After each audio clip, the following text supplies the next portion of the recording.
오늘 우리 주시는 하나님 말씀은 예레미야 33장 15절에서 18절까지 말씀입니다. 예레미야 33장 15절에서 18절까지 말씀 읽겠습니다. 시작. 그날 그때에 내가 다윗에게 한 공의로운 가지가 나게 하리니 그가 이 땅에 정의와 공의를 실행할 것이라. 그날에 유다가 구원을 받겠고 예루살렘이 안전할 것이며 이 성은 여호와는 우리의 의라는 이름을 얻으리라. 여호와께서 이와 같이 말씀하시니라.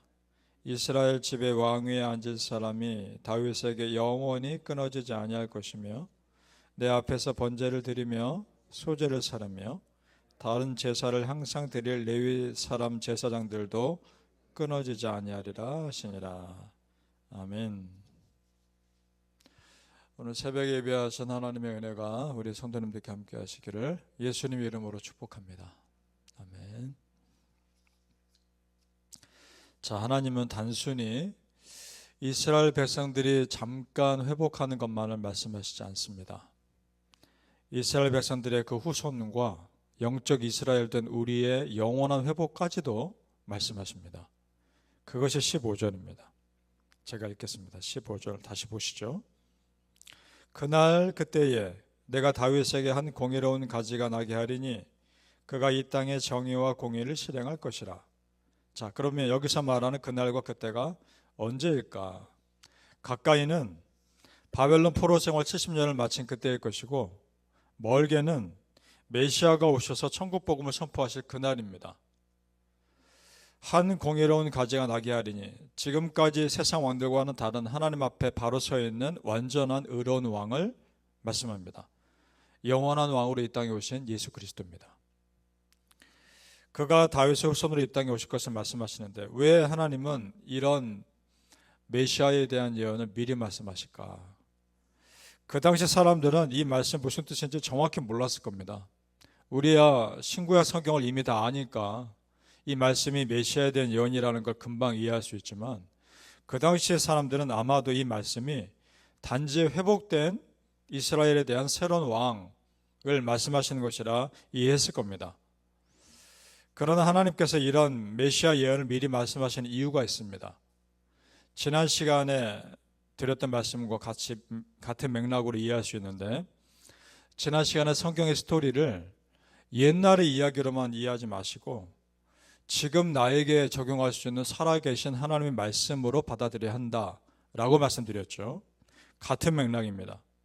그러니까 예레미야를 통해 예언한 이 말씀 그리고 성경에 나와 있는 수많은 선지자들을 통해서 이미 주신 말씀들이 1차적으로는 그 당시 사람들에게 하신 말씀입니다.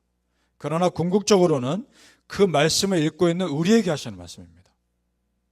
그러면 그런 의미로 이해해야 되는 거죠. 구약시대에 이미 선포된 이 메시아 예언이 우리는 그대로 이루어진 것을 보았지 않습니까? 그러면 그 구원 사역을 신실하게 이루어 가시는 하나님을 봐야 된다는 겁니다. 그 하나님께서 지금 내 삶도 그렇게 신실하게 이루어 가실 것에 대한 소망을 가져야 된다는 겁니다. 믿습니까? 성도님들, 이전이나 지금이나 한결같은 하나님의 신실하심이 여러분을 이끄신다는 걸 믿으시고 전적으로 신뢰하시길 축복합니다. 아멘.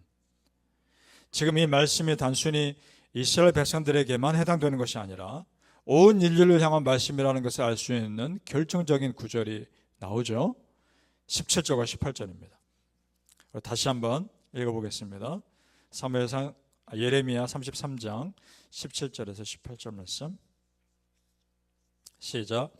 여호와께서 이와 같이 말씀하시니라. 이스라엘 집의 왕위에 앉을 사람이 다윗에게 영원히 끊어지지 아니할 것이며 내 앞에서 번제를 드리며 소제를 사르며 다른 제사를 항상 드릴 레위 사람 제사장들도 끊어지지 아니하리라 하시니라. 아멘. 자, 왕위에 앉을 사람이 다윗에게서 영원히 끊어지지 않겠다 말씀하셨는데 실제 이스라엘 역사에서는 다윗 왕조가 계속 이어지지 않았습니다. 그리고 실제 역사에서 레위 후손 제사장들도 계속 이어지지 않았습니다. 그럼 이것이 무슨 말씀이냐? 이 구절은 실제 이스라엘 역사를 넘어서 영원한 왕이요 영원한 제사장으로 오신 예수님을 가리키는 말씀인 겁니다. 믿습니까? 히브리서 4장 14절에 그걸 또 분명히 말씀하고 있죠. 그러므로 우리에게 큰 대제사장이 계시니 승천하신 이 곧 하나님의 아들 예수시라. 분명히 선포합니다.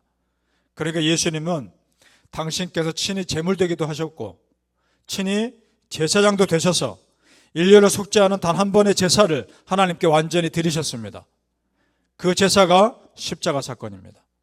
믿으십니까? 그래서 예수님 이후로 구약의 제사가 다시 되풀이될 필요가 없는 겁니다. 우리가 기도할 때 마지막에 어떻게 기도합니까? 예수님의 이름으로 기도합니다. 이렇게 말하는 이유가 예수님께서 나를 대속하시는 속죄 제사를 단 한 번에 완전히 드리셨기 때문에 그렇습니다. 그래서 우리가 드리는 기도가 예수님의 이름으로 드리는 기도가 되는 겁니다. 자, 성도님들, 구약의 말씀이 구약으로만 끝나지 않고 지금 나에게까지 영향을 미치는 살아계신 하나님의 말씀임을 믿습니까? 아멘. 그렇다면 성경 읽으실 때 지금 하나님이 나에게 하시는 말씀으로 받으시고 나에게도 그렇게 역사하여 주옵소서 기도하십시오. 때로는 내가 사무엘도 되는 것이고 때로는 내가 다윗도 되는 것이고 때로는 내가 지금처럼 예레미야도 되는 겁니다. 그렇다면 중요한 것은 그 성경 속의 사람들처럼 믿음으로 반응하는 겁니다. 그것이 전제됐을 때 그들에게 임한 은혜가 나에게도 임할 겁니다. 바라기는 성도님들, 말씀대로 그대로 이루어주신 하나님 신실하심을 믿으시고 그 말씀에 적극적으로 반응하시기를 예수님의 이름으로 축복합니다. 아멘. 하나님은 이런 구원 계획에 흔들림 없이 이루어질 것을 역설적으로 표현하십니다. 20절과 21절을 우리 읽어볼 텐데 낮과 밤을 예로 들어 설명합니다. 그런데 이 구절이 참 이해하기 난해합니다. 얼핏 읽으면 무슨 말인지 잘 모르는 게 되어 있는데 자세히 읽어보죠. 20절에서 21절입니다. 시작. 여호와께서 이와 같이 말씀하시니라. 너희가 능히 낮에 대한 나의 언약과 밤에 대한 나의 언약을 깨뜨려 주야로 그때를 잃게 할 수 있을진데 내 종 다윗에게 세운 나의 언약도 깨뜨려 그에게 그의 자리에 앉아 다스릴 아들이 없게 할 수 있겠으며 내가 나를 섬기는 레위인 제사장에게 세운 언약도 파할 수 있으리라. 자, 이거 무슨 말씀입니까? 이런 겁니다. 쉽게 풀어면 이렇게 설명할 수 있는 겁니다. 너희가 나 여호와가 세운 낮과 밤의 질서를 깨뜨릴 수 있다면 나 여호와가 세운 언약도 깨뜨릴 수 있을 것이다. 이 말입니다. 그럼 무슨 말입니까? 깨뜨릴 수 없다는 겁니다. 반대로 해석하는 겁니다. 낮과 밤의 질서 하나님이 세우셨죠? 낮이 되고 밤이 됩니다. 이 질서는 절대 변하지 않습니다. 그러면 하나님이 세우신 언약도 절대 변하지 않는다는 겁니다. 그 말씀하고 계시는 겁니다. 그렇다면 왜 하나님은 바로 직설적으로 하나님의 약속이 변치 않을 것이다 라고 말씀하시지 않고 이렇게 돌려서 말씀하실까? 그것은 그 당시 이스라엘 백성들 가운데 있는 영적인 패배의식, 불안함 때문입니다. 그 민족의 역사를 보면 쉽게 이해할 수 있습니다.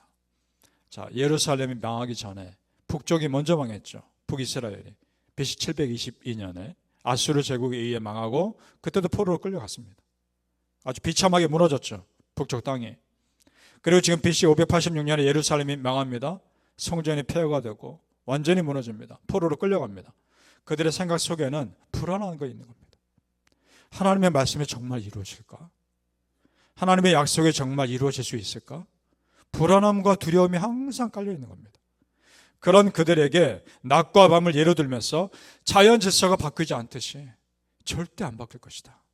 이 약속 반드시 지켜질 것이다. 안심시켜주고 계시는 겁니다. 이런 뉘앙스의 말씀이 25절, 26절도 똑같습니다. 그런 식으로 말씀하고 계시는 겁니다. 자, 성도님들, 묻고 싶습니다. 지금까지 여러분의 삶을 도와주시고 이끌어주신 하나님 정말 믿습니까? 아멘. 그렇다면 불안해하지 마십시오. 지금까지 지켜주신 하나님이 앞으로도 지켜주지 않겠습니까? 하나님의 신실하심은 결코 변하지 않기 때문입니다. 정말 믿으십니까? 하나님은 변하지 않으시는데 그 하나님을 향한 신뢰가 변하는 내가 문제인 겁니다. 그렇다면 하나님은 항상 그대로시기 때문에 하나님에 대한 마음만 흔들리지 않으면 밖에서 나를 아무리 흔들어대도 나는 꿈쩍하지 않을 수 있는 겁니다. 그래서 시편 62편 1절 6절 나의 영혼아 잠잠히 하나님만 바라며 나의 구원이 그에게서 나오는도다. 오직 그만이 나의 반석이시요 나의 구원이시요 나의 요새시니 내가 흔들리지 아니하리로다. 아멘. 성도님들, 순간순간 불안하고 마음 흔들리는 것 같으실 때 하나님이 나의 반석이요 요새심을 기억해내시고 흔들리지 마시기를 예수님의 이름으로 축복합니다. 아멘. 기도하겠습니다. 아버지 하나님, 오늘도 귀한 말씀 주심을 감사합니다. 이스라엘 백성들의 마음이 너무나 불안해 있기에 그들에게 안심시켜주며 말씀하시는 아버지 하나님을 보면서 그 하나님의 참 세밀하신 은혜를 깨닫습니다. 아버지 하나님, 우리 성도님들의 마음이 불안할 때, 의심이 들 때, 그때 이전에 나를 지켜주셨던 하나님의 은혜를 기억해내게 하옵소서. 그때 지켜주신 하나님, 그때 나를 붙들어 주신 하나님이 지금 나의 하나님이심을 또 믿게 하시고 절대로 불안해하거나 흔들리지 않게 하여 주옵소서. 영원토록 우리 성도님들 책임져 주시고 정말 우리 성도님들에게 요새가 되어주시며 피할 바위 되어주시고 피할 산성 되어주시옵소서. 하나님의 은혜가 우리 성도님들에게 그런 은혜가 충만히 임할지어다. 함께하여 주시옵소서. 예수님 이름으로 기도합니다. 아멘.